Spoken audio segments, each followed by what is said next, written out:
এটা তো কি হয়? ভালো আছে আমাদের কত বা আমি কি বলিনি তাহলে বাচ্চা।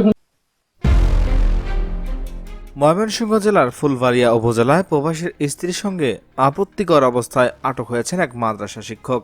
পরে তাদের দুজনকে আটক করে গাছের সাথে বেঁধে রাখা হয়। এরপর 2 লক্ষ টাকার বিনিময়ে বিষয়টি ধামাচাপা দেওয়ার অভিযোগ উঠেছে। ঘটনাটি ঘটেছে উপজেলার পুজিরানা ইউনিয়নের গারাজান গ্রামে। স্থানীয় সূত্র থেকে জানা যায়, মালয়েশিয়া প্রবাসী খোরশেদ আলমের স্ত্রীর সঙ্গে একই এলাকার শহীদ ফরজের ছেলে ও স্থানীয় মাদ্রাসা শিক্ষক মতিউর হোসেনের দীর্ঘদিনের অনৈতিক সম্পর্ক ছিল। গত 7 জুলাই রাতে স্থানীয়রা তাকে আপত্তিকর অবস্থায় হাতে নাতে আটক করে। এরপর স্থানীয়ভাবে সালিশি বৈঠক বসে। বৈঠকে মাদ্রাসা শিক্ষককে দোষী সাব্যস্ত করে শাস্তি ও দায়মুক্তির জন্য 2 লক্ষ টাকা জরিমানা ধার্য করা হয়। পরে মাতাব্বররা তাকে ছেড়ে দেন বলে অভিযোগ পাওয়া গেছে। এ ঘটনায় স্থানীয়দের মধ্যে ব্যাপক ক্ষোভের সৃষ্টি হয়েছে।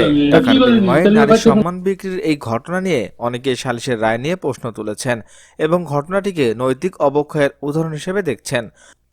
প্রবাসীর ছোট ভাই হোসেন আহমেদ বলেন, অনাকাঙ্ক্ষিত ঘটনা ঘটার পর চাচা ও এলাকার লোকজন সালিশ করে 2 লক্ষ টাকা জরিমানা নির্ধারণ করেন। তিনি আরো জানান, তার ভাইয়ের স্ত্রী ডিভোর্স দিয়ে চলে গেছেন।